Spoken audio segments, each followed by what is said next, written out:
growing acceptance of legalized marijuana across the country. Nearly half of Americans now have access to legally purchased marijuana in their home states.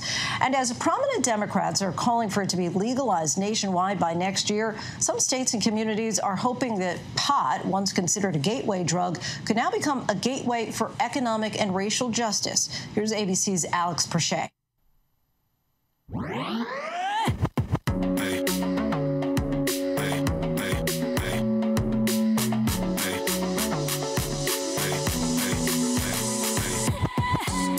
This is 2 Cents, the podcast, with your host, Clinton Washington, and your co-host, DeAngelo Gillespie. Let's go!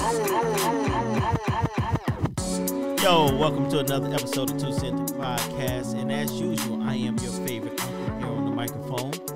I got my co-host here with me, Mr. Formerly known as Mr. Single out here in these streets. Man, you got to stop stumbling over it. When you stumble over it, it makes it seem like I'm not serious. It might be done on purpose. Mr. A.T. Alien. Hey, that's me. The dreaded one. That's true. The man you can find wearing his hat backwards. Mm-hmm. Mr. Out here in these streets doing some very big things. Hey, man, I try, man. You know? You know, a lot of people think I wear this hat because I don't have hair under my hat. You know, that's funny. It's a thing with people with locks. They just assume you don't have hair. It's funny because somebody asked me, it's like, do he have hair? Like, yeah, you can see it hanging out his hat, but they think you got them Stevie Wonder dreads. I know. Hey, listen, I understand. They hate us, and they look at their man, and then they be like, DeAngelo probably look like that. Let's be clear. They don't hate us. They just hate you. I'm the good guy. Don't worry, I earned it. You know, I'm the good guy. Last night, we was hanging out. Oliver Twist. Olive and Twist, man. Is it Olive and Twist or Oliver or Is Olive or Twist? Man, hold on. Were you about to say Oliver Twist? And I know you ain't read it, man. Olive or Twist. Is that what you said the first time? Yes. Boy, you sound like you got marbles in your mouth, nigga. That sounds very gross. I don't know where you come from with that, man, but that's some. First of all, that's some Atlanta shit. You know, man. Let's carry on, cause let's move forward because I said marbles. You never heard what I'm saying? You know what? Never mind. It's an expression. You know, that's that Southern jargon that only Southern people would understand. It's like when I lived out in Georgia, you tell somebody, "Man, I'm leaving." They say, "Well, kick rocks." I didn't understand that, and I still don't. Kick rocks, man. Kick rocks, like get to going. Go on and do what you said. You like. What they have to do with driving away and kicking rocks? Kicking rocks. That's what you do when you walk. When you walk, you kick rocks. That's what you do. Like, but I was driving. Hey, you're right. They should have said, "Fuck out of here." You know, same thing. Hey, you know what? It's all good. I'm not gonna talk bad about folks from the South. I got That's people that I'm related to from the South. I don't keep in touch with them on purpose, but yeah, I got some. It's cool. I ain't gonna do nothing but ask to borrow some money or something. Yeah, you probably shouldn't talk to him. Yeah, now my cousin got some money. I should call him and borrow some money. I finna say, if you know somebody with some money, call him. I should call him and borrow some money, but In fact, if y'all listen to this podcast and y'all in Atlanta, y'all can feel free to send me some money. It's DeAngelo Gillespie, Cash App sign in the front. Just my regular name. I ain't no star. Just send the money. I'm thinking about starting a GoFundMe. Man, let's start a podcast. I got a lot to say about GoFundMes, especially out here in Oregon, but ain't nobody gonna be my friend out there, so yeah, you already running low on friendships. But, ladies and gentlemen, once again, this is 2 Cents the podcast. I am your favorite uncle, and we're gonna move forward. Now, if you heard our intro, you might be wondering, what is that? So, before we get into the legalization of marijuana, we have to first introduce you guys to somebody I'm very fond of. I've been watching this young lady do some big things in the city here, and I'm a little jealous because she seems to be ahead of what I want to do. If I have an idea, she's already done it 5-6 times. Miss Oregon, what's going on, baby? What are you with you? All right, get a little closer to the mic there. Okay, I'm excited. How you doing? Man, we doing good. Hey, it is a pleasure to have you here. You know what? Before we go into the whole marijuana thing, I want you to take the time out and just tell our listeners, who is Miss Oregon? No, first, why do they call you Miss Oregon? Okay. Well, how I got my name, Miss Oregon. I'm from Portland, Oregon, born and raised. And I actually had moved down to Atlanta back in 2011 for a few years. Okay. And when I moved down there, I was doing my celebrity personal assistant business, and everybody that I hung out with would just call me Miss Oregon. And I would ask them, why y'all call me Oregon? Why y'all call me Miss Oregon? And they said they call me that because I sound white. Oh, goodness. So for a long time, I did not like the name because it was like everyone's teasing me because of how I talk. So for probably about the last 3.5, 4 years, I've just embraced it. And I am a diversity activist. And so when I do speak and things like that, it gives me a chance to talk about how important it is for black people not to say to other black people, you speak white. And it gives white people way too much power. How long were you living in Atlanta? I know you said it, but how long? About 3.5, 4 years. 3.5, 4 years. What years were those? Because we might have crossed paths. Between 2011 and 2014. I was already gone. Already gone. Yeah. What part of that might have been a good thing. what part of Atlanta were you living in? I just want to know. Glenwood and Columbia. Oh, I was in Decatur. That's what it is. We used to have a house right off Glenwood and Columbia Drive, right there. I always had know, something right? somewhere in Atlanta. Yeah, man. I was in the hood, for real. Hey, Clint think Decatur is a game. Don't worry about it. Keep on playing with Zone 6. Listen, Hey, listen. you ain't nothing in Decatur but good donuts and coffee shops. Man, listen. Over It ain't even one damn donut shop in Decatur. But I hear you. Keep talking. Hey, that's all right. I go to Decatur. They gonna have me wide open in Decatur and tell me, kick rocks. So Miss Oregon, we gonna talk about. Let's start off talking about the legalization of marijuana. You have been an activist. I mean, You still want to know who I am? Yeah. But let's get into this cannabis thing. We got black folks out here sitting in jail. Behind selling marijuana. Now it's legal. Now I know that everybody has already been involved in a conversation such as this, but you're such an advocate. Tell us about your organization that you work with, and what have you started out here in the world that we really need to be talking about? So I am the founder of Diversified Portland. It's a company that I founded with my children, actually. We're a social development work group. We help the city build communication skills and help people get outside their normal social boxes and into situations that can allow them to network with people they normally wouldn't be around on their everyday basis. So that way we can try and grow the community and, get people socializing and growing their social skills. From within Diversified Portland, we do many events, lots of events, and we do event planning for other businesses as well, inside and outside of cannabis. One of our events that we do yearly is called the National Cannabis Diversity Awareness Convention. Me and my kids creating that event made us the first family in the cannabis industry to ever create a national convention, and me and my daughters are the first black women in U.S. history to ever create a national cannabis convention. And we did that on our own, with no capital, and so it's a lot of work. And so we're just all about, the convention's all about connecting into cannabis. So we definitely built that for the BIPOC community to be able to come and connect themselves into the industry and network and find job opportunities or, business-wise connect things. I just got word recently that this last year's convention we had in 2020, March 8th was our last one because COVID hit in 2021. But I just caught word. I don't know if I'm busting the bucket, but oh well. I wasn't told not to say it.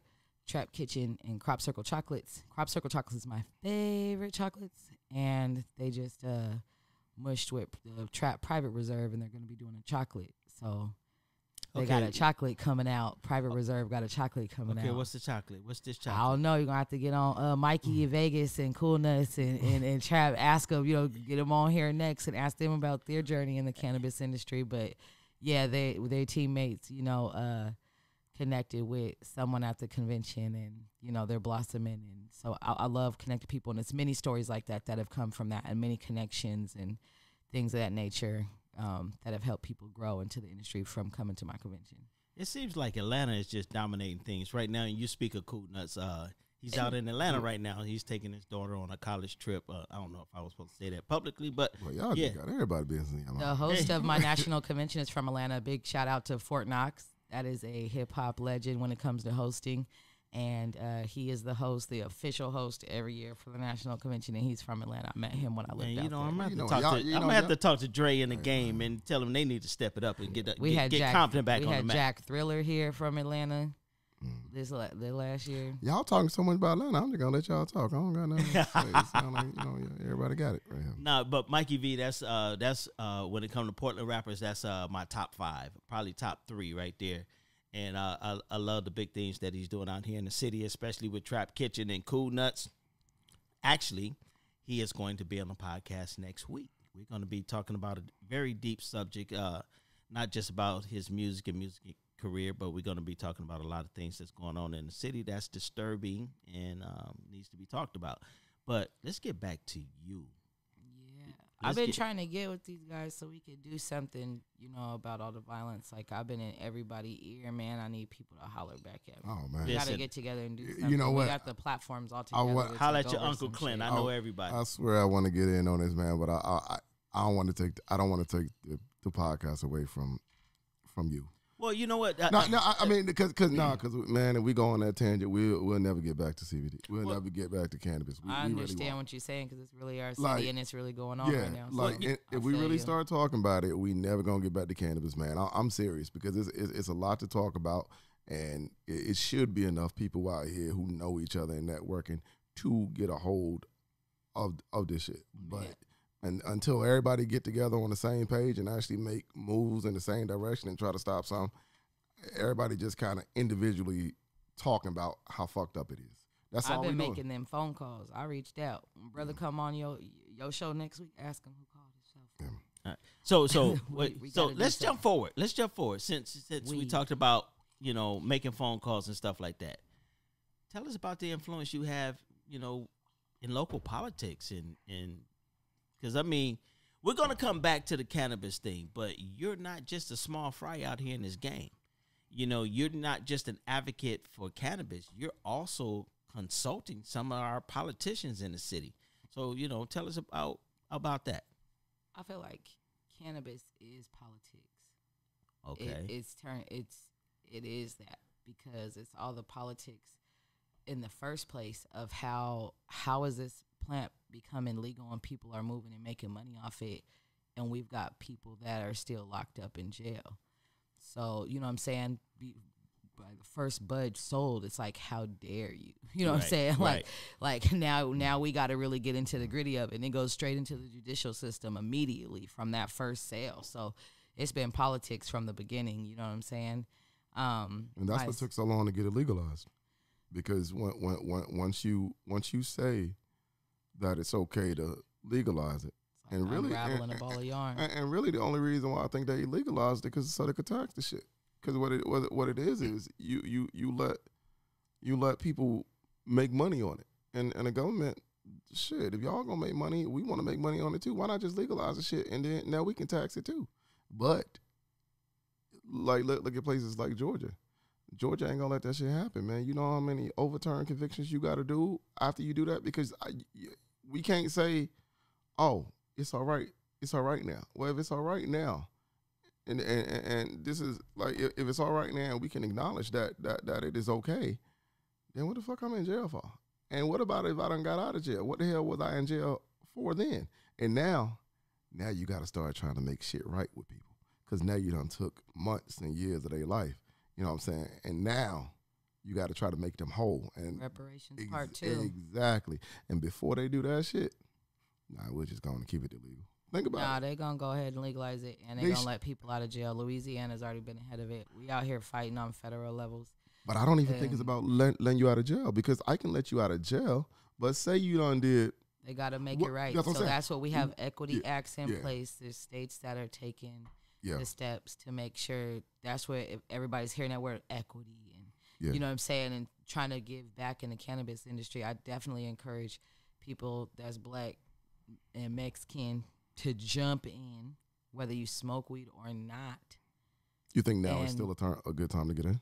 Yeah, you late. Yeah, that's what I was saying. You need to jump in and figure out what you want to do in this industry and make sure that you are being a part of the equity that's going to be part of giving back. And the people that were actually impacted because of the war on drugs, they need to be first in line for what's being given, and they need to be thought about. And, you know, so there are people that's out there on the front lines that are making sure that that happens. Here in our city of Portland, we have what's called a seed grant. And that is, right now, it's $1 million a year that's going back to cannabis business, people that's looking to get into the cannabis industry. So your business, you can apply for that seed grant and it's just to build a business. And this is from growers to anything you want to do. The priorities, though, that, you know, making sure that education is a part of your curriculum. Things that are going to build our workforce in the cannabis industry is a part of your curriculum. Something that's going to help the youth education. Things that are going to help build towards enrichment, you know what I'm saying, of our community. That is what's going to help you to be able to, you know, prioritize yourself and getting that grant money. But the city is working towards trying to be equitable to those people. Me personally, I think that the city could take things further, and that is why I do care about my political relationships that I have with people, because when it comes to taking things further, I don't think it's just about giving back, but I feel like as of right now, we use a lot of language in our legislative that sounds cute, stuff like, we're going to help the people who were impacted on the war on drugs, but then is that grant money actually being pinpointed towards the people who were impacted? Yeah, because you would think they would get first. There's certain things that you got to do to make sure it's going to those people, though. So one, you got to put. There's a time period where the police were targeting neighborhoods, right? You know, so you needed to live in this zip code during this time, you know, and make under this amount of money. That means you were a low income family. The low income families were the ones that were majorly impacted, you know, and targeted. And so those people, when you filling out your grant application, like, I feel like those kind of statistics need to be asked on the application to make sure that we're getting the money to the right people first, you know, because, and that's not necessarily even a racial thing, because there's even, you know, trailer homes and neighborhoods that were in Portland, we're only 2% African American.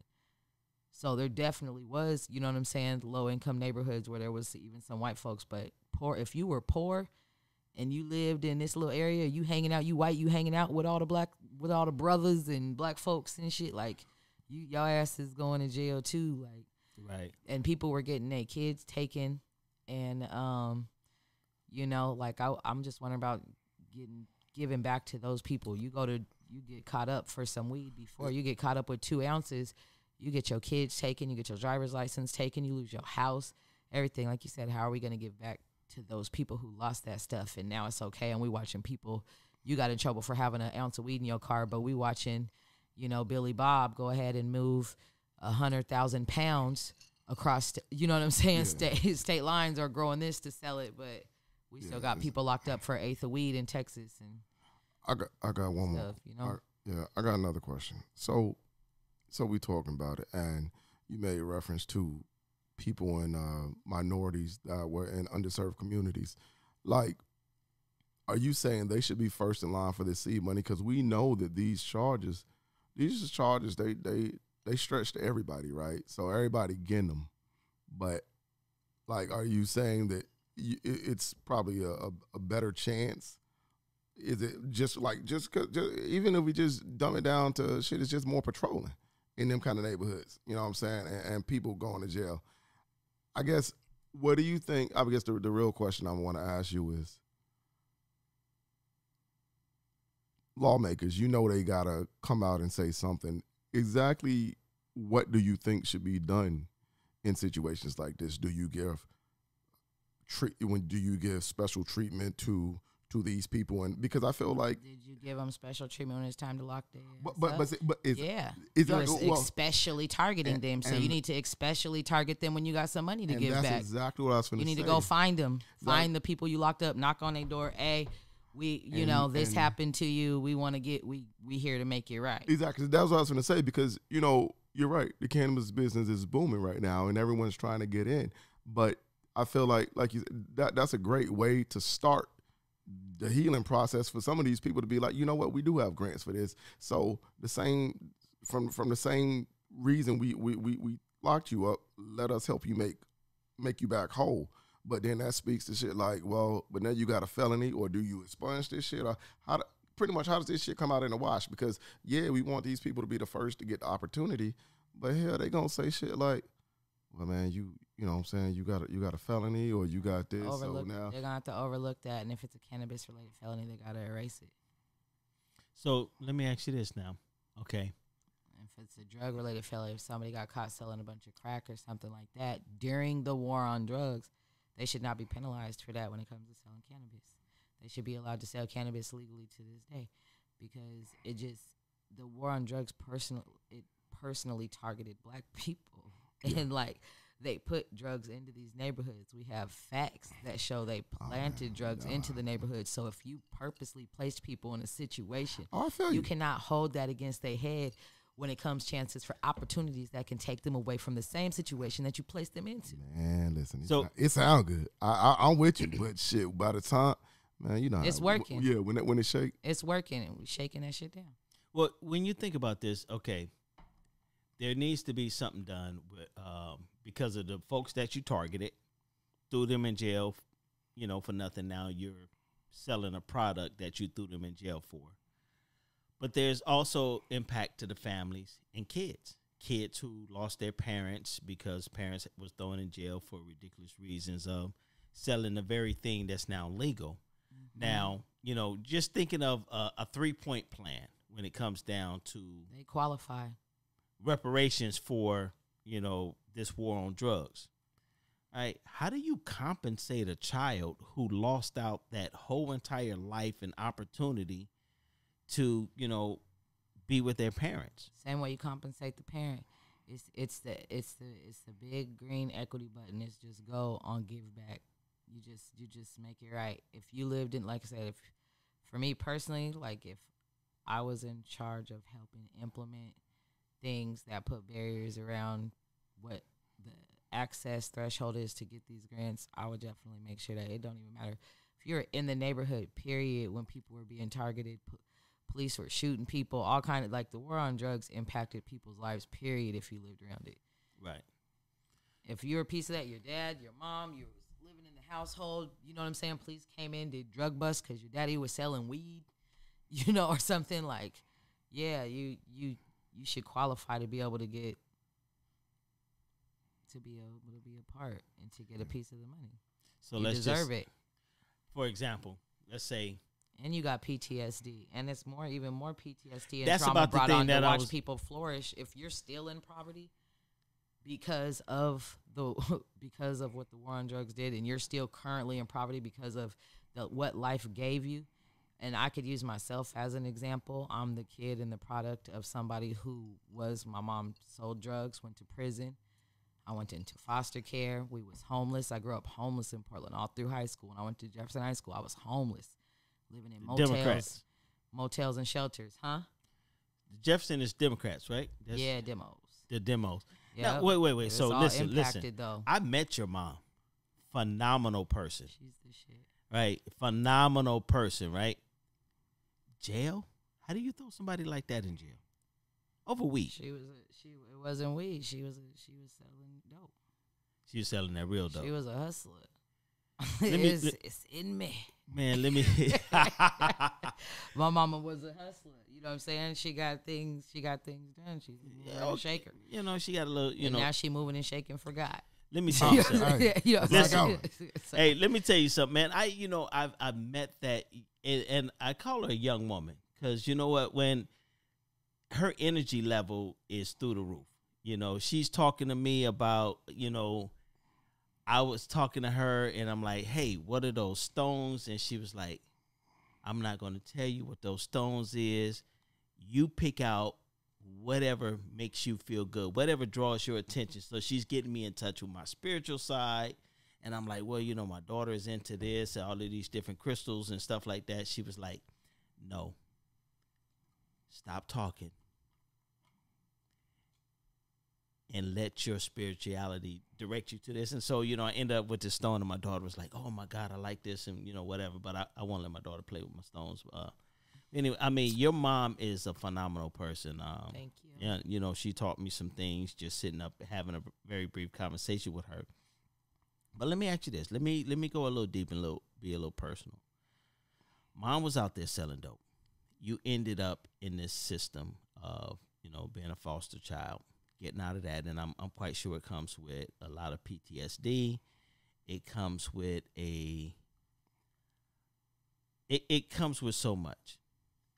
Once your mom got out of the system and she got back into you and her world, mom and daughter, were you able to shake off the things that trauma that you went through being in that system and being able to pick up and be mom and daughter? Because you guys are extremely close.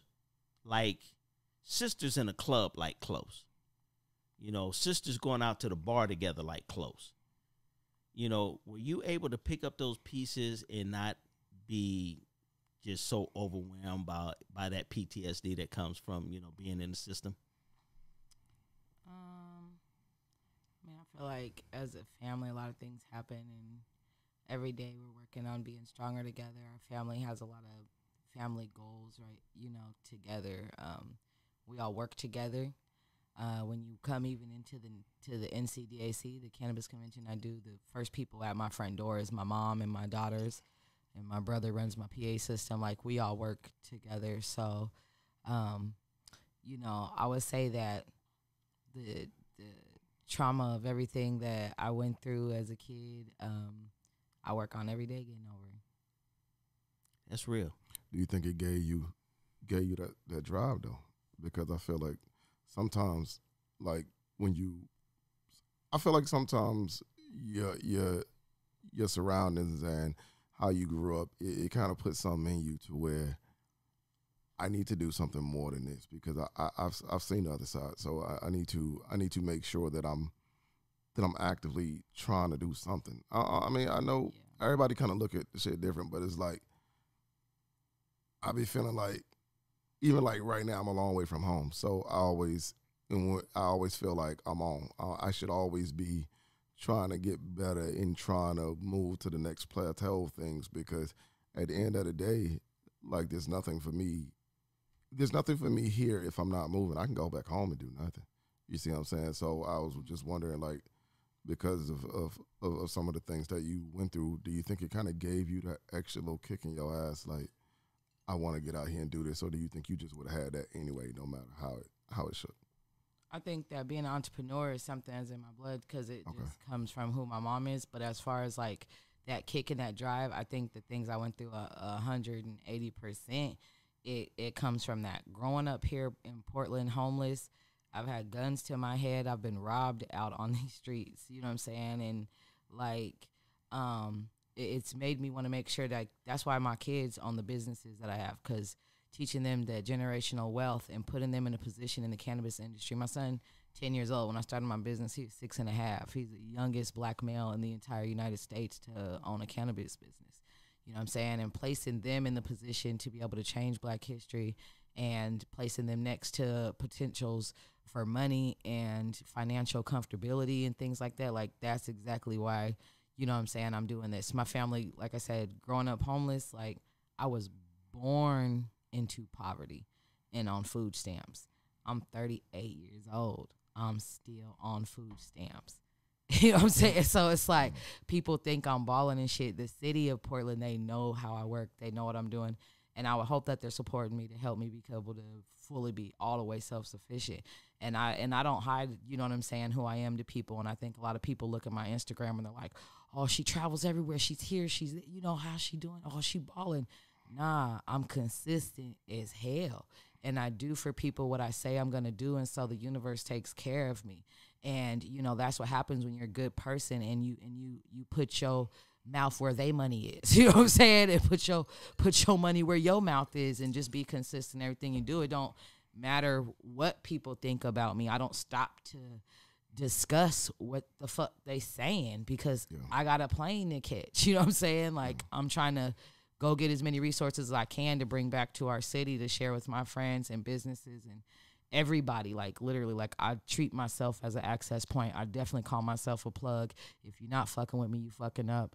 And, you know, man, like, listen, I'm still in that. I'm telling you right now, I'm telling you, like, I just want to place myself in the position to help as many people as I can. One of my friends said I'm the Harriet Tubman of the weed industry. I said, I fuck with that. Okay, Oh, okay. I was like, because I might get in here. I will sneak you. I will get you in. How long you been doing? How long you been fucking with cannabis? Like How long you been like just had that? Smoking weed No, or no, no, I'm like, I've been smoking since, man.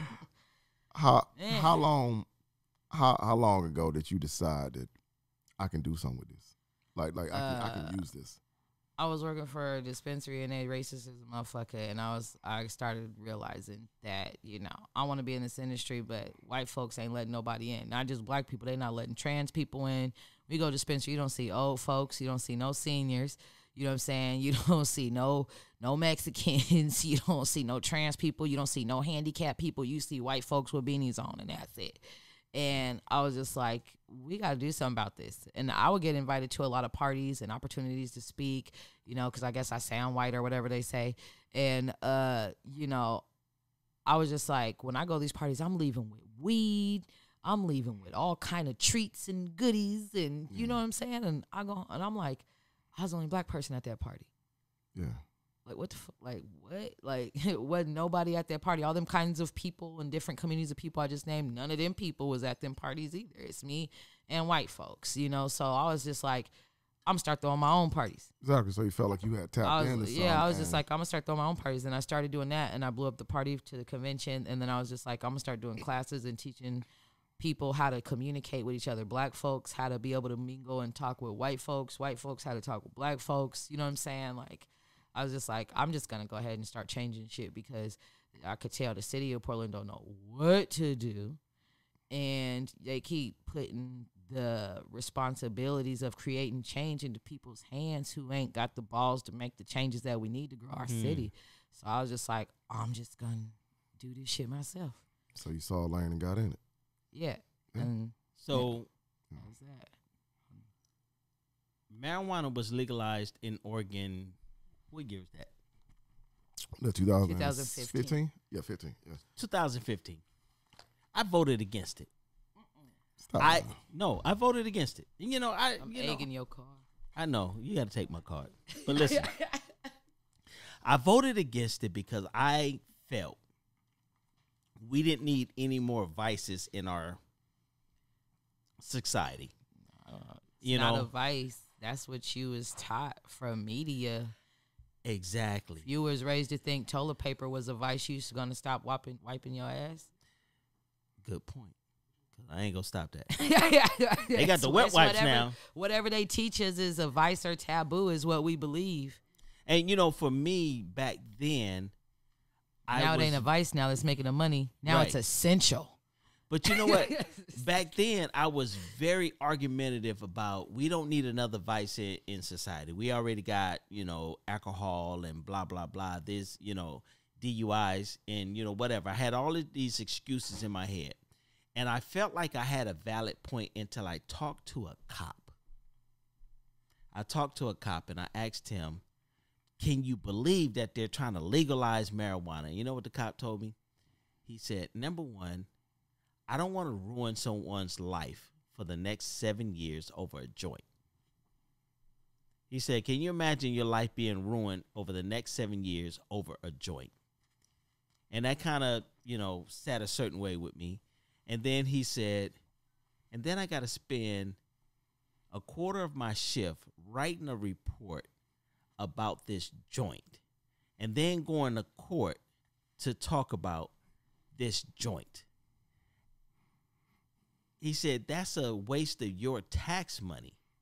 He said, if it's legalized, now I don't have to waste your money chasing somebody down for one marijuana joint or going to court instead of being on shift because of one marijuana joint, or taking a young person who just got out of high school and ruining their lives for the next 7 years over one joint.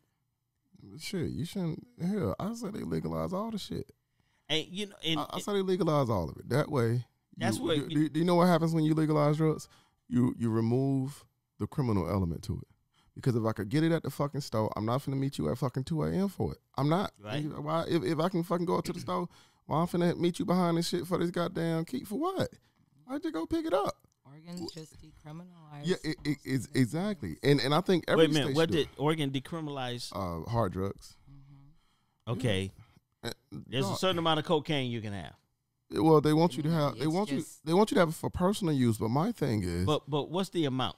for You're not allowed. You're not supposed to have it. You just not gonna. Your You're just life not- ain't gonna be ruined. yeah, we're over not- it. we're Okay, not- and yeah. that's what I want to clarify when they're not people. saying They're it's redirecting okay. the money to be able to get you rehab instead of put you in jail. Instead of us giving our money to the police to put you in jail, we want to rehabilitate But ourselves. my Okay, thing, but my wait, thing wait. is, why And do not to any cut of you- that shit? Why do Well, any not, of it? and I agree upon the lines, but didn't it work with crack? What? Then what? work? Throwing us in jail, didn't that work? Well, Didn't we get crack out of the community? Well, Didn't can't- we steal a bunch of fathers from their homes and Well, ruin the well, black well, community hey, guys. over something Okay. again they Hey, gave guys. us and then threw us in jail for We've it? got an opioid crisis, and I think it's time for both of you guys to acknowledge it. Okay, Okay. but And white people, So- good white people are being hurt by this shit. And well, shouldn't we fix it in the same way that we did in the 90s? Oh, Just thought start it throwing was- everybody in jail? no, they need help. They sick. They We- sick. Yeah, we was. Wait a criminals. minute. They My sick, dad so- wasn't sick. Nah, He was a criminal. No, opioids make you sick. Opioids make you sick, but not crack cocaine. Nah, crack is crack is. Superpower. Yeah. What you say is So wait a minute. So my dad was a criminal, but if you were addicted to heroin or any other opiate, you were sick. You know what? I ain't gonna even fuck around with you. I truly think they say stupid shit like that because you need prescriptions to get opioids. And I'm gonna be honest. What I really think is, if you got a prescription, that means you got some doctors who get involved in this shit, and more than just Tommy got to go to jail about this shit. Because I feel like, you see what I'm saying? Because it's like, if you got some opioids, yeah, I'm finna take you to jail for having a script that ain't yours, right? But somebody wrote you this bullshit. You know what I'm saying? So somebody else gotta you're be damn held right. accountable. So either we finna go get granddaddy, who goddamn lied to this goddamn person and got this. Somebody got this script. I want him, and I want the pharmacist. And if we get the pharmacist, I want CVS too, because you hired this motherfucker. See, we can't do that. Too many white people going to jail. Ooh. You can't do that. But you see what I'm saying? Because it's not a street. Opioids ain't no street drug. Not really. No. And I feel like that's why they can cloud this shit and goddamn a bunch of rhetoric and say it's a crisis. So But one of the goddamn- counties close by us, Washington County, I think a few years ago they allocated about $15 million to the cure or helping to cure the addiction to opiates. Ain't no Now, goddamn cure. I know a lot of I cats. smoke weed. We're getting out of my realm. Yeah. But I know a lot of cats that's sitting in prison because of large sums of marijuana, large sums of crack cocaine, but now this opiate thing is a disease. How did we There we go. Well, we get how do we decriminalize the stigma of marijuana versus, because we see a But I lot don't of think marijuana ever had a real stigma as something that was terrible. Marijuana Well, matters, see, you yeah, young. See, you're a you don't know thug, you it's- don't know anything I about mean, Richard. Makes Nixon. you a criminal. Well, You don't mean know Ronald anything Reagan. about Richard Nixon. Oh, yeah, man. But it's like, I never think we had that kind of stigma as it was ruining lives and destroying lives. Definitely making you lazy. You don't work. Stoners are lazy. They're Exactly. being killed right now. Seeing the cannabis industry as some of the hardest working people out there. Like we do not even get to sleep half the time. Like it's on some super rock star shit. This industry is crazy.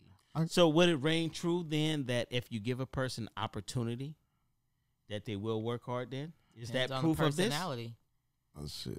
Because you know what I mean, we've been hearing in our community that if you give us opportunity, we go work hard, we go do some things. But they took a lot of opportunities from us. But now marijuana seems to be bringing that opportunity back. Absolutely. How you know what? You've been around this thing. You know about the strands, the brands, all of these folks that's out here doing it, everything. Let's say, for example, DeAngelo and I, we want to create a brand called 2 Cent the Podcast, and we want to have our own entire strand. And for those who are listening that are thinking about getting into the marijuana industry, let's say they want to start right there. I have an idea. I know what I want to name it. But where do I start? Who do I go to? Who do I talk to? How do I get into this game? I think we got to figure out what we wanted to make you feel like, though, because then she can instruct us to, I don't know, and shit. I don't know. Well, shit I like mean, that, but, how do we get in this game? We want to get in this game. We want to. You're speaking specifically to somebody who wants a strand of weed. No, Right. We just want to get in the game. We just want to get in the game. Whatever the game is, we just want. Whatever you're trying to do is going to depend on the path that you take. You know what I'm saying? If you're trying to learn to become a cook, you're not going to go take football lessons. Okay, so slow down on the rocking because you're going in and out. Because people got to hear this one right here because you finna get some true game. How do we do this? I want this money. I see y'all doing good out here. I see you guys enjoying life, having fun. Listen, baby girl, I seen you with Redman. That's my like overall rappers, top 10. He's dope. Right? Legend And for you out there on the international scene, you know, with my man. I want to get my brand out there. Where do I start? Because I'm confused. How do I start? We got a paycheck and a drain. What's up? You start with fucking with me and supporting the National Cannabis Diversity Awareness Commission and becoming a sponsor, or, you know, being a part in some way and bringing yourself into the circle of where everybody is at as far as people that I mess with. You also can go onto my Instagram. There's a book me button right there, and I help people find their creative niche. So if you're wanting to find your niche inside yourself and what you could do and how you can come into this industry, I do consultations for that. I had to create my own lane in this, right? So being a consultant is part of my image, is part of what I do. And if somebody wants to know how they can come into this business, they can book me to be able to do that. Now, I will go ahead and throw you a bone, though, and tell you. That's what I'm talking. I'm about to ask. Give me that first step free. I like what she said, because what that means is, if I got it, what the fuck I'm getting it? Well, I'm getting it away. I like game it. is to be sold, not to be told. I believe is what Master Uncle P. Stu said. Master P too.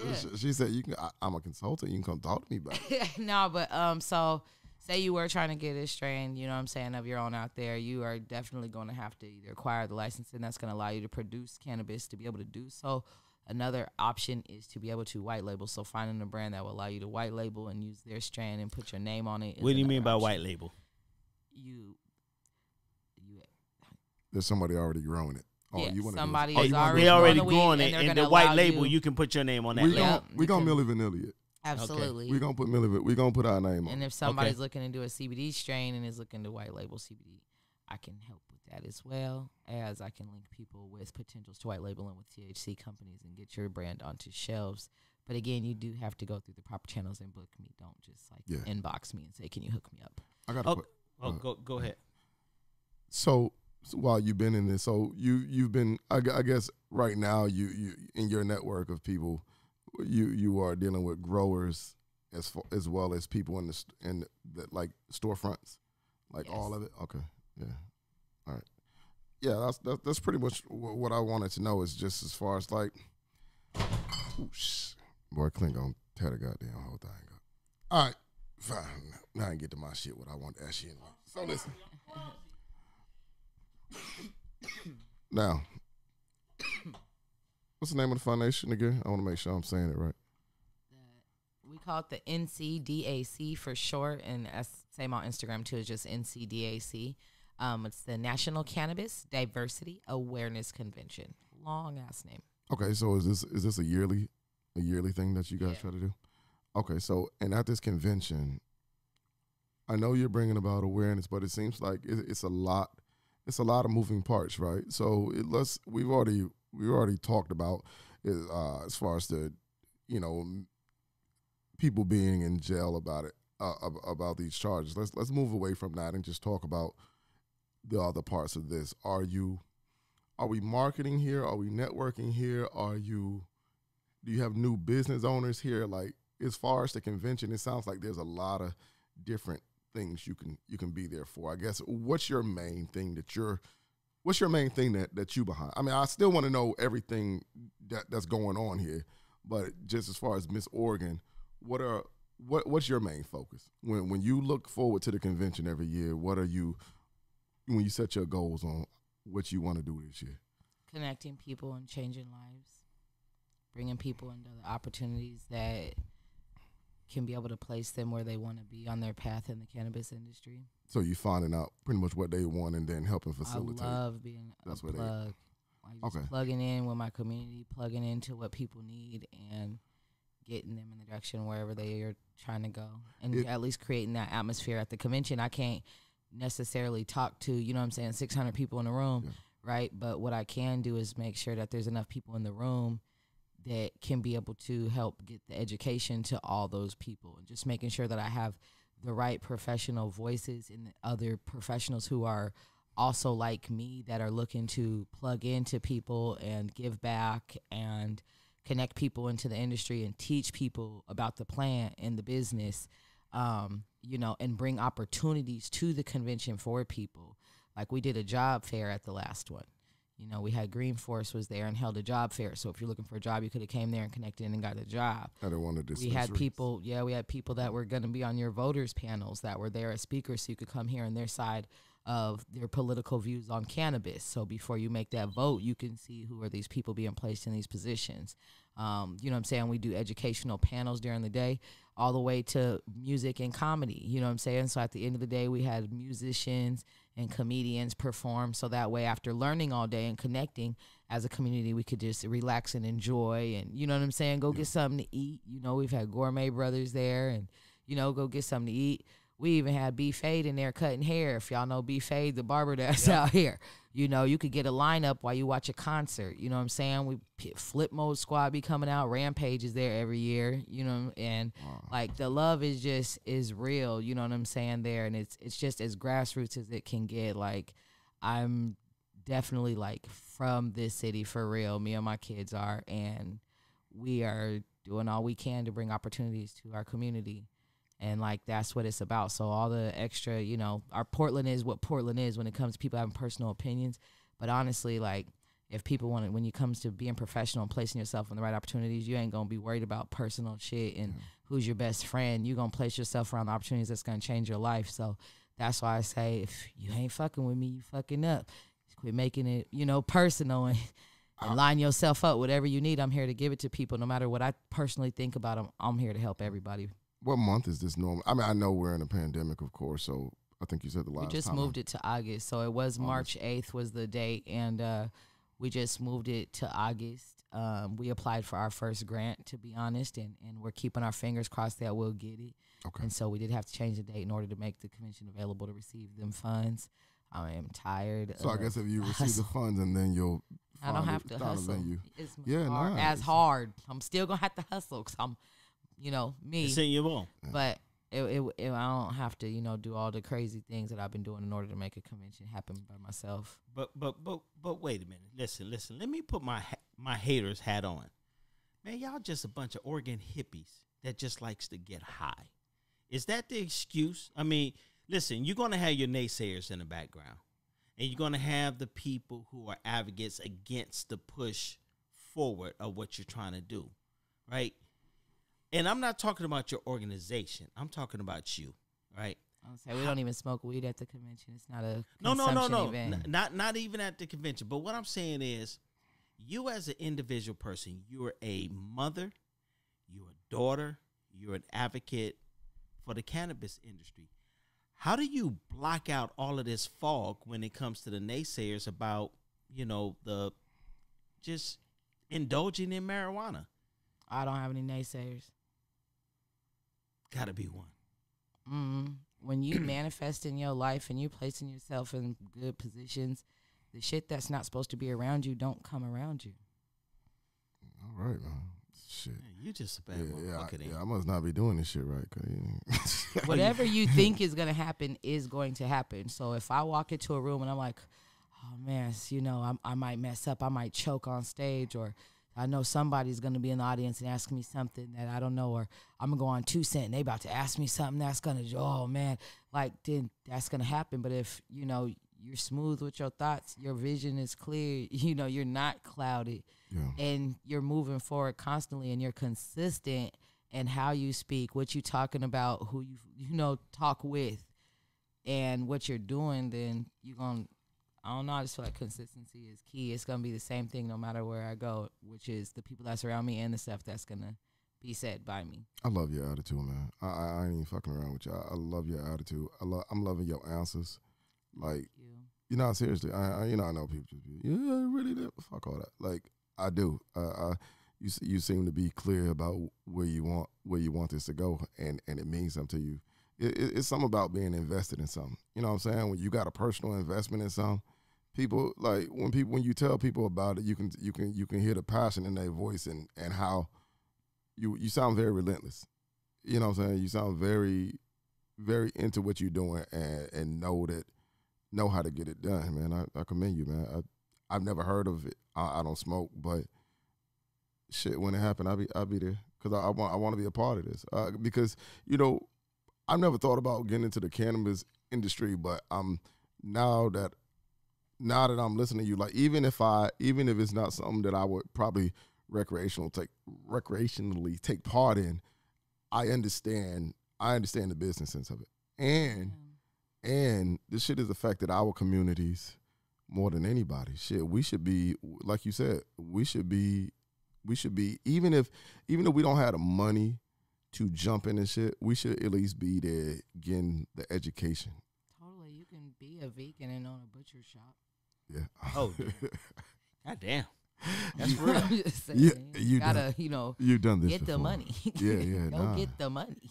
Nah, I feel Don't shut the door because you know what I'm saying. It ain't something that you personally partake in. As far as that, there's also other routes. There's a technology side to this business. There's a fashion side to this business. There's a skin product line side to this business. There's, you know what I mean? Like there's a medical side, pharmaceuticals.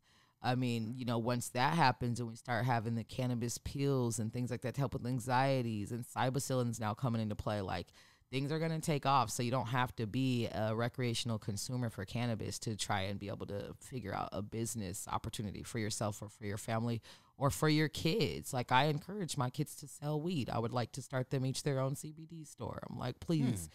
Sell weed, get an online store, be doing some drop shipping for these businesses. Like it's a mandatory thing for them to learn to do drop shipping and to start their businesses. Like, wait, hold on.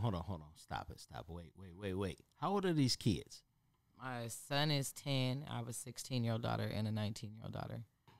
A real mother teaching their kids to be entrepreneurs in an industry that has a stigma and frowned upon, right?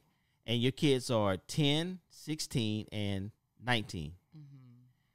That's dope as shit. It's not frowned upon. Well, some people frown upon it. We can probably go to a couple churches or two. We don't fuck with it. Yeah. But I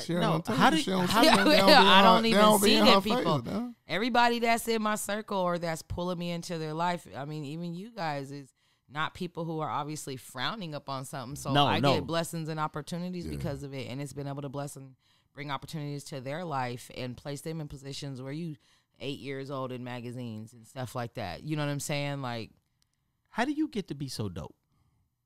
I mean, I know that's an open question, but how do you get to be so fucking dope? I don't know. Is it in your blood? Now I met your mama. Apparently, she keeping goddamn negative niggas like you away from us. Shit is amazing. Not like you. I'm not negative. I was just fucking with you. I'm her friend. I just don't get invited to her birthday party that was yesterday. Man. I didn't make the top 20. Oh man! But I'm cool at being 21. I saw your pictures this morning. I told him, "Oh, she gonna be on the thing." I said, "Y'all was out last night. We was out." I wrote a little murder mystery dinner party. I wrote a play basically for my birthday, and my friends are hilarious. And they escalated it to the full max capacity. It was probably the most fun day I've ever had in my life. That's what's up. It was too bad that you weren't there. I mean, if y'all ain't y'all ain't got Uncle Clint up in the house, y'all just ain't doing enough. You know what I'm saying? You could have turned it up a notch or two and have Uncle Clint up in there. It was past. Now listen, I did tell him to come on down. I gave him the warning too. I talked to him. I said, "Man, you better come on," because one person did. I had 2 people didn't show up, so I had 2 extra seats. I told him he was one people. I said, "Listen, I might have been asleep after 45 minutes over in the corner, but at least I would have been there." That's not even possible. It was so lit in there. No, you had some key people that I really know and really love out here in the city that was out there and doing some videos and stuff like that. I loved it. Now let me thank you. Before we bring this thing to a very slow close, all right, we got the kids that are involved in the business. Your mom is dope as shit. You know what I'm saying? You're dope. I'm scared what he gonna say. Right? Nah, it's still when they compliment you, they're finna come with you with a bullshit on the back end. You know that. Do you have time for Mr. Organ? See, told you. Oh my goodness. I'm asking, do you have time for Mr. Oregon? Because you everywhere. I'm seeing you in different cities. Don't be dating out here. You know. Hey man, listen. I want her to answer the question. I don't have a boyfriend. I'm single. Are you looking? Time out. You got a girlfriend? No, I'm not. Yeah, because sometimes that's how people trick you. Yeah, that's how they trick you. You got to ask all the goddamn questions. No, I like the gentleman types. Okay. And yeah, I'm definitely open to mingle. Let me ask you something. You better do it before you get some money, because you know when you win that money, they gonna look at your Instagram page. Because I'd be like, I want to go with you. I'm not worried about anyone giving me money, but if they don't have the money to keep up with me, then No. I wasn't talking about different. You might talking about shit. You already on the fucking trips. Let me go. Shit, I'm trying to meet you so I can go to the. So I usually like gentlemen who are okay with getting on airplanes, trains, and you know what I'm saying, going places, because I dip out. So I date a lot outside of this. I was just finna say you gonna have to get the fuck out of here. I'm sorry, Portland. I'm just joking. So we did a podcast last week about swiping right, swiping left. You know, the whole app thing, and you know, dating apps and stuff like that.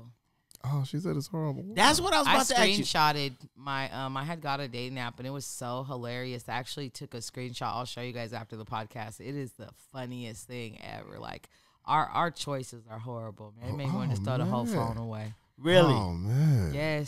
Yes. Wait till I show you this. It is bad. Portland's small, though, and man. you really come to understand that we're 2% African American. Portland is small, and at least 1.5% of that must be women, because literally it's like. No black men out here, and unless I know them. Ladies, listen, I apologize because I'm not on the market. I'm sorry. It's fine. It wasn't my fault. It's fine, Clint. Nobody was looking for you. You're such a hater. It's fine. I don't even know where that came from. He gave himself the applause. He did. That's how that works. Yeah. Wait, That's what I do. I control the buttons. I'm trying to figure out who you thinking. You thinking you for not being available to them, or them? Hey, listen. I need Suge Knight. I need someone like Suge Knight or Ice Cube. I need like a super manly dude. Oh, wait, what? Why? Those are very two different dudes. Why? Okay, no way. wait. I need a super manly guy. What? Out here, you want dudes somebody is with kinda soft. with a mean They look think on his I'm face? alpha. Man, I'm gonna put it like this. Guy, everyone Did she looks at just me call like me I'm soft? alpha, and I'm not alpha. If a man thinks I'm alpha, he weak. What's Oh, wait a minute. Whoa. He weak. We in a whole different market here. Hold on. Wait I'm a just minute. saying, if you think I'm alpha, then you're too weak to be my dude. Oh, if you just walking up on you without and just assuming that. Well, they look at, again, people live on social media. So if they looking at and trying to figure somebody out from their social media, they're going to have everything fucked up. Ain't nothing wrong with a mover and shaker, somebody who about her business. I mean, No, but I'm not saying don't. No, that no, ain't but real. he's What? talking. I'm just saying they think like, oh, We've shit, had this conversation she's an before. independent Yeah. boss. They give it a lot of stigmas on black women that we're strong and independent and manly. Like we don't get to be feminine beings. Okay, so wait. Like I'm hold a on. feminine little you a dainty boss. flower, nigga. Hold on. Yeah. Wait. Where's Hold the- on. I'm a flower, You're bitch. out here in the community. You're I'm a flower, nigga. You see I'm a it. flower, nigga. Wait, You hold see on. it. So wait a minute. You're consulting local politicians. You're international. You have nothing. You exude being a boss female. You exude that. How do I get in line? Let's see what Clint say. How does What a are you- man? Is this Boy, married boy, nigga listen, on the boy, mic saying what? Every No, time I'm he start, confused what he talking about. complimenting you, I'd be like, hold on, come on, here it comes. You mean how can somebody else get in line? Yeah. You're definitely married. What? And you got to be this tall to ride this ride. Oh Lord. Oh Lord. You better be. You put a hater hat on earlier. I just had to sling it back at you. I like that. You both of y'all haters. Yeah. You know, I'm I'm gonna- just messing hold, with you. Hold on. You didn't even see you We pull get that you shit some out. of You was them- just like, Hold Give him on. some of them Nike pumps. He could pump it up. oh man. See, Clint, that's what you get for fucking with her. You started this shit and now look, now she won't get off your ass. They didn't give me this Hennessy, guys. That's what's really going on. Y'all can't see it, but it's the bottle gone. That's all right. We're gonna delete this whole podcast. The whole thing. You know what? Let me tell you something. Before we get too far, man, Hey, can I you just want not to get on cut me social off? media because sometimes we forget to get stuff that can help facilitate No, stuff. can you let me finish? All right, well, when we forget it, don't worry about it then. Yeah. I'll put it in show notes. You know, Go ahead. I swear to God, Pete. You know the short jokes, you talking over me. No, man, I was, just, You know, it's harassment. I was trying to help with the marketing, that's all. You remember when I met you, the first time we spoke? You gonna bring this up? Yeah, I'm bringing this up. I do. You must have hit him with a short joke. Now he was trying to fight. He's trying to get back. Nah, not at all. What were you doing that day? What were you doing that day? Hanging out with some friends outside smoking weed. No, before that. Hanging inside with some friends drinking drink. Okay. What did you do? You did a performance. No. Yeah. She said, Yeah. You remember that shit, right? She said no. You did a performance. I thought it was dope as shit, and I approached you. Now, I had heard of Miss Oregon, but I had never done any digging to see who Miss Oregon was. Then you just popped up on the scene. You remember what you performed? Well, see, what it was is I write ratchet dating stories because my dating life is pretty juicy or whatever. So I write about it, something like a stoner black version of Sex in the City. But I talk about my gentleman friends as strands of weed instead of putting their names into things. Can we get one of those stories before we bring this like to a little close? 2-minute read. Yo, that is really, really dope. I like it. Can we get one of those stories before we bring this to a close, please? I won't lie. I'm kind of jealous of the concept right there. I kind of like that. It's dope as shit. I know. I'm just listening to the concept right now. I think mine. It was really strange because I heard her perform. And then when she told me her name after the performance, I was like, "You're the chick I've been looking for." That's really a dope ass concept. And then she gave me this apology. She said, "Listen, I'm high as shit right now, so I may not remember this conversation, but you can give me a call." Oh, there it is. And then she walked over to go associate with some real people who smoke weed. Real people. You know, everyone's real people. That have you put up something for us yet? Oh, I gotta adjust this. I'm pulling it up right now for you. Sorry there. I like that. Maybe I should start writing about my dating exploits. But you don't write about women. Well, while she finds that, Clint, I want you to know you got me in trouble last week. I got you in trouble? Yeah, explain that, please. You got me in a lot of trouble. I'm the good guy. I never get anybody in trouble. Last week, Clint decided it was, he didn't invite this person, but a person came on here who I went on a date with. Clint gonna sit there and make her run through the whole goddamn date. This shit happened 2 years ago. Clint was talking about this shit like it was 15 minutes ago. Listen. I had to have a whole goddamn conversation, a whole goddamn week conversation. A whole week? The conversation went on? Yeah, the whole week. The whole week I had to talk about that shit. I want you to know. Listen. I had a terrible week. Terrible. Listen. I'm gonna break it down for my audience. All right. If I don't do this. If no one knows me and DeAngelo, if no one knows me and DeAngelo by now, he allows me the space to attack his used to be or his livelihood. My livelihood, no, my goddamn used to be livelihood. And you know what? I will put it. My livelihood. That's my table. Hey, listen. He gonna be in trouble again this week. I'm sorry. He's on my livelihood like I'm pimping hoes. I'm sorry. I'm on Hennessy, y'all. But no, everybody who has ever followed this podcast, I let you critique my past dating life. And you know what? This is what DeAngelo told me when we became friends. If I talked about something about him, he would say, I'll stop him when he's lying. Yeah, when you're lying, I'll stop you. Anything else, I'm not ashamed of my past. I'm not ashamed of shit I did. If I said it, I said it. If I did it, I did it. You can't do shit about it. Exactly. You know so, but if I start talking about shit, you guys, yeah, you guys follow if you the lie podcast. on me, I'm going to stop you. But if you telling the truth and it's just some fucked up truth, I'm okay with fucked up truth. Fucked up truth, that's it's still the truth. I mean, I'm okay with fucked up truth. I'm just not, don't lie on me. I want to sincerely apologize for getting you in trouble for this to be a week-long problem. You want straight or you want ginger? But I am going to advise that won't be the last time you get in trouble. Hey, man, you know. That's funny. So I found this. Okay, let's move forward. Okay, so this one that I'm going to read you right here is actually the first one that I ever did. Wait a minute. Hold on. You just poured some whiskey there, and then you did a less than a cap full. That shit was a splash. I mean, that wasn't a splash. Are you okay? Listen. She came over here and she said, I do big girl shit, Clint. Shut up. All right, give it to us. Okay. All right, get right on the mic there because I got to make sure they get the same effect that I got. I'm trying to be on it. All right. Is this? Yeah. I feel like There is we this go. better there? Yeah, let's give it a. Yep. Okay.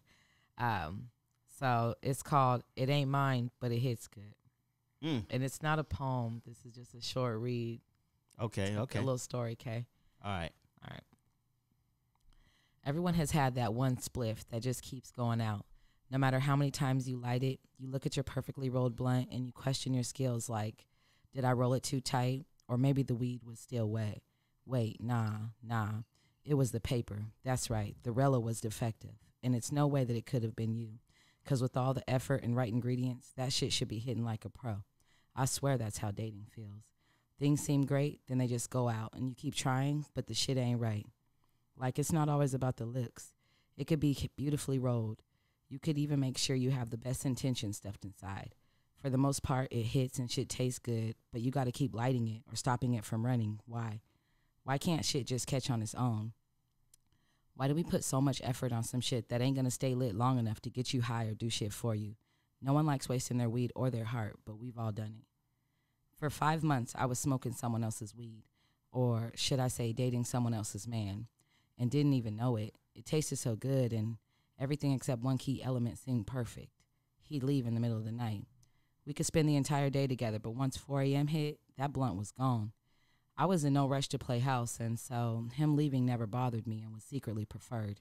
To be honest, I never just buy one kind of weed when I shop anyway. So when he had to go, I could tend to my other priorities.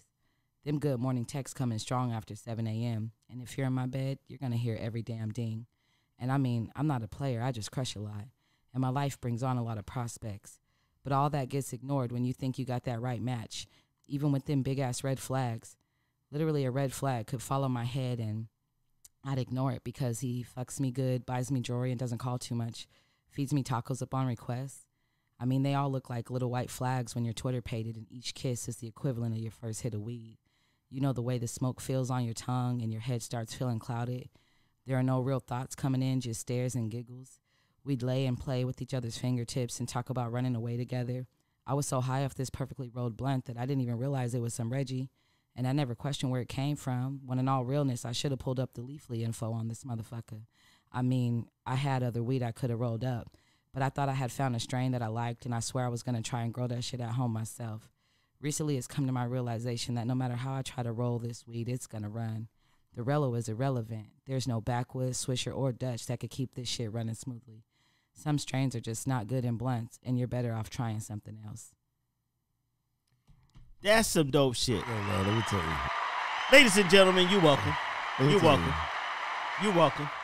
So I write. You don't know if you know. That was dope. Like, Thank you. She do poetry. I perform poetry. That was dope.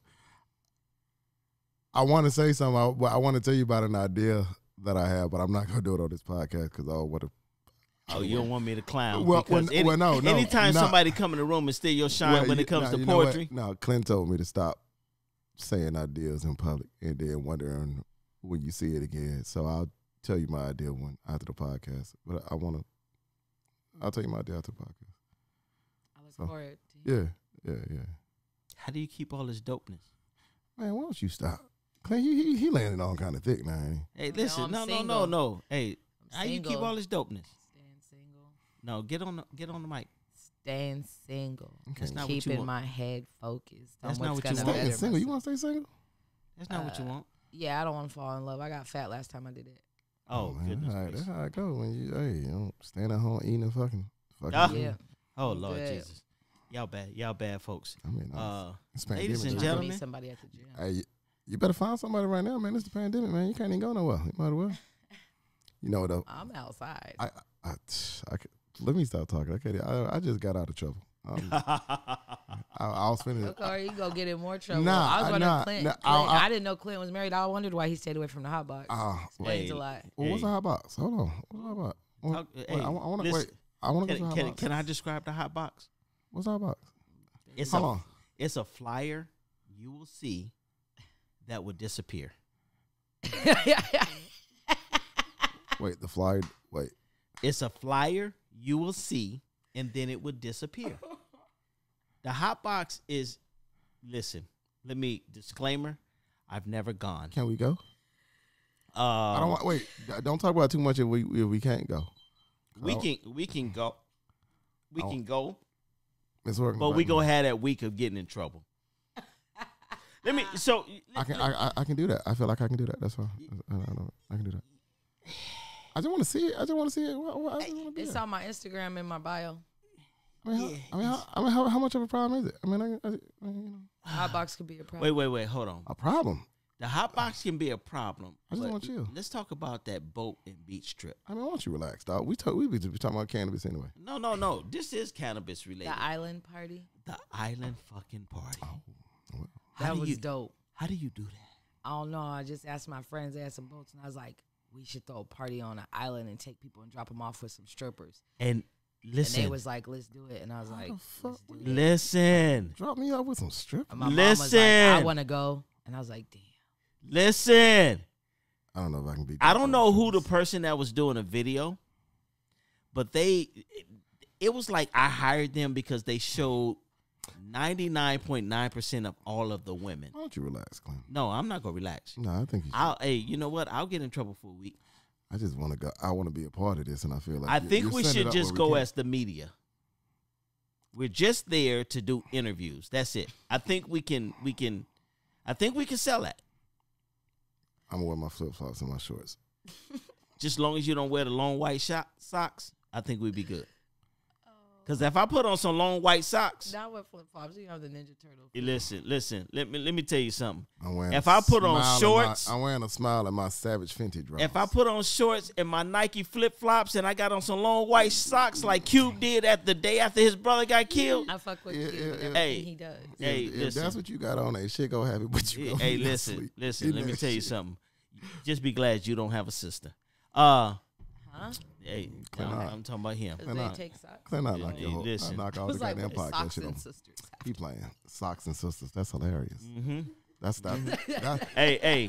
Why you bullshitting? That's a concept right there. Socks and sisters. Listen, that's funny. I guarantee you, if you Google sisters and socks, if you Google my fuck me outfit, that's what you gonna come up with: a pair of shorts, some flip flops, and some white socks and a t-shirt. You ain't gonna do nothing but be cold. This nigga Clint got long johns on right now. Why don't you stop?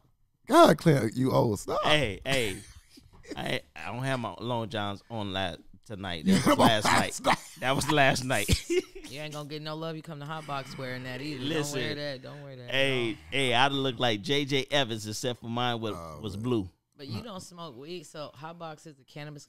It's my own version of a cannabis consumption strip club. I just want to chill.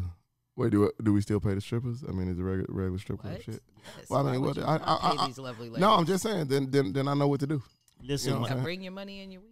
When I talked to her about it, she said, "Hey, you and your boy swing through. Make sure you bring some money." I was like, "Oh shit, this is like for real."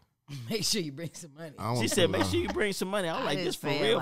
Well, she didn't say it like that. She said, "Make sure y'all got some ones." Well, hold on. I didn't even say it like that, but that's the truth. I want. You can't get in without it. I mean, I don't mind spending some money, but I want to spend like Portland strip club money. I don't want to spend Atlanta strip club money. We not doing Portland strip club shit in the Hot Box. No, the Hot Box. The Hot Box is its own thing. It gives the girls get a chance to be a little more creative than what you would normally get to do in a strip club, and so because it's a private event. Not that I know for firsthand, but I heard. I'll be honest with you. One time I was in the Rolex in Miami, and the girl got creative. She got too creative. She got too creative. Have you ever had to tell a stripper to back up a little bit? I don't mean that kind of my creative. military days. I mean they put on a show. So we do a show. So everything's not just a stripper pole. Sometimes they do floor performance. Sometimes they do chair. We also have the St. Andrew's Cross. We'll tie girls up. We do BDSM shows. And we do themed parties. So like we did a fairy party once where if ladies wore a pair of fairy wings, we want lovely other ladies to come. They get in free to the party type thing. So we had a bunch of naked, beautiful women running around in fairy wings. Like we do, it's all themed events. We do cosplay. It's a whole nother situation. But yeah, y'all did dress up last night. Hey, we should do a live podcast in the middle of this shit. I mean, can it be video? Never mind. No. And the more I think about it, I don't want to be talking. I want to be tied to this goddamn microphone. You trying to go 2 weeks and be in trouble. Last night's party. That was the theme You keep party bringing too. it up. You know you I'm didn't- mad because I told you I'm salty because I didn't get the invite. I was number 21 on the list, and only 20 people were allowed I've because of never COVID. been invited to this man's nothing. Oh. Hey, Listen, Clinton. I that's had not a true. little bit of salt with you too, but I left it inside of myself. I never told you. Hey, What's man. up? Well, let's no, not. hold on. Y'all gonna do it on a hold podcast? Hold on. Okay. What's this salt, baby? I rather hold on. not. What's Hold this on. salt? No. I just want you to give me a pause. Stop. I just want you to give me a pause so I know when to cut it. Okay, no. So I know when to cut it. Well, hey, All right, what's the salt? Let's keep it 100. What's the salt? Give it to him since he asked for it. I asked for it. Give it to He me. sent for you. Please give it to him. Whatever it is, just hurt him. Please. I wasn't gonna hurt him. Okay, what's the salt? Nothing. I was just mess with you. Oh, damn. I know what the salt is. What? I'm gonna leave it at that. When chicks say they got soft Nah, meat, go them on and motherfuckers, say them motherfuckers it. definitely got it. I don't want that week of trouble that he went through. What? But- What you do? Huh? Hey, I don't like. That's Miss Oregon. Man, if We y'all don't just say what y'all gotta say, that is Hey. shit that everybody guessing. we I'll gonna leave say it it. I went through and I plugged a young lady named with him, and my business was a sponsor, and she didn't give my business not one shout out. And when she came on the podcast with him, he didn't give me a shout out, and she didn't. And they did the entire podcast in front of my face. And I sat there and said, they didn't give my business no love. This man would have never even met her if it wasn't for me. But you know what? It's all good. though. I you said be it's all quiet. good. That's Nope, not how nope, you do nope. business. She can go. You give the promo to the You business said that she can puts go. you on. You said she can go. The National Convention absolutely should have got a shout out from 2 Cent Podcast. He didn't even bring me a T-shirt. He handed everybody a T-shirt and said, "Here's a T-shirt, 2 Cent T-shirt." He didn't give me one. Miss Oregon. I What, said, no, I no, can't get no. a T-shirt. You And wasn't there, besides so that, you he can't told- speak on it. He Hey, called no me. doubt. Hold on. He called me. He said, "I want you to be on the podcast with." You gonna come? He didn't call me or invite me. I showed up. They was doing it. They didn't even tell me they was doing it. He didn't even tell me they was doing it. I walked in on them doing it. I was supposed to be on that podcast with, and he left me off it and didn't give me a shout out and didn't give me a T-shirt. I'm Miss guilt- Oregon was I there? Why would you Hold be at on, my wait. birthday Hold party? on. Yeah, Hey. why would I invite you to my birthday party? You After know you what? did that. While my business partner's Ooh, over you here helping to ass. throw me up I under just the want to bus. make sure. Hey, where was I? Was I there? Was I? No, you weren't. I Okay, would have okay. I would have loved to. Hold meet on. Hey, Miss Oregon. So, if I was so there, if the I was there, I part would've made that sure. she missed at the beginning. And I hope you No. cut all this out. If No, not, make no. sure you tag so she can tag my business because our show was a sponsor and put Listen, money toward listen, her. Oh, listen. you don't know me. You don't know how petty I am. Hey, you hey. know this shit. In Listen, she did get a mention. Wait, I don't remember No, go back to the beginning the beginning. when I talked to. Y'all and keep I said- mentioning my name. My business is Yeah, a sponsor. you know don't what? mention Let a me personal tell you. name. It's my business. Listen, if That's- it's not for love it. Renata I love it. to either send me a text message or send me some kind of reminder, I swear to God, I forget the key points. When your business is a sponsor, you want promotion for your business. Yes, ma'am. You tell You know what? people about Miss Oregon does not This is what I'm gonna do. spread the word. No, Please about no, let no. her finish. I can't hear her, Clinton. No, I don't want you to hear her. She's getting her Listen. shit off, and I Got- can't hear her. I'm No, just no. saying I didn't get Oh, my business finally it's represented, and about that's me. what I was putting in Hold money on. for, and I paid Finally, a lot I of money. get torn down. Miss Oregon, can I ask you? Can you tell me your social media handles and give me information so we can find you online and we can explore your business. I want to make sure you get the time that you deserve. You Now- know now that what? I'm here. Don't even milk it. Don't even let him milk it. I just want to make sure. Clint. No. Don't let him It's not milk about. it. You know what? Let me tell you, Ms. Oregon. To be honest with you, it's not about Clinton. It's about our guests getting the time that they deserve to promote. And you here to promote your business.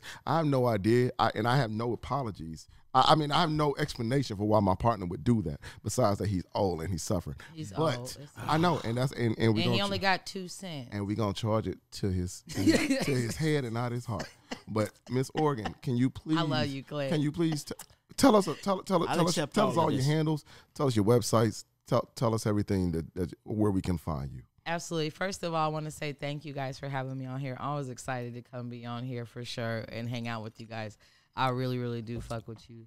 And thank you for real for having me on. You can find me on social media on Instagram at MSS_Oregon. You can find me at all platforms at MSS_Oregon. The National Convention you can find at NCDAC on Instagram. And that website is diversifiedcannabis.org. And you can go on there and check out the convention and everything else we got going on. Hey guys, we need to be a part of this Portland. So if you hear my voice right now, please go and follow her first, and then let's find out when that date's gonna be for the convention, and let's make sure that we show up and show out. Like she said, if you ain't fucking with her, then you fucking up. We gonna turn it back over to Clint. Clint, you got your face up. It was on. Okay. I'm trying to pick my face up off the ground. I'm very embarrassed. I want you to know I appreciate you. I appreciate you telling my partner that because he asked for it, and I like when people get what they ask. No. It's been a long time, but he was pressuring me about my birthday. I know, but let me tell you, get to pick salt with me when you assault rock. Yeah, exactly. Yeah, no, he was asking for it. He was asking for it. You know I like it. I like it. It like somebody kept on asking for it, and you just hit their ass over the head. I appreciate you because he kept asking. No, he thought you gonna say something nice. Tricked your ass. It's okay. You know what? Sometimes you hit a brick wall. Hey, listen. You know what? Sometimes you got to be spanked. It's quite all right. I'm gonna bring the intro music in right now because that was hilarious. I just feel as though that shit was hilarious. The world right now is just not on my side. So good night, everybody. You guys enjoy your time. I'm so glad you said that shit to her. That shit was hilarious. You started getting your shit off. You started talking to my no. You shut your ass up now. You told her to go. That shit was great. It's okay. Y'all enjoy beating up on your favorite uncle. I'm going to do exactly what she got there and said. I'm tagging everybody.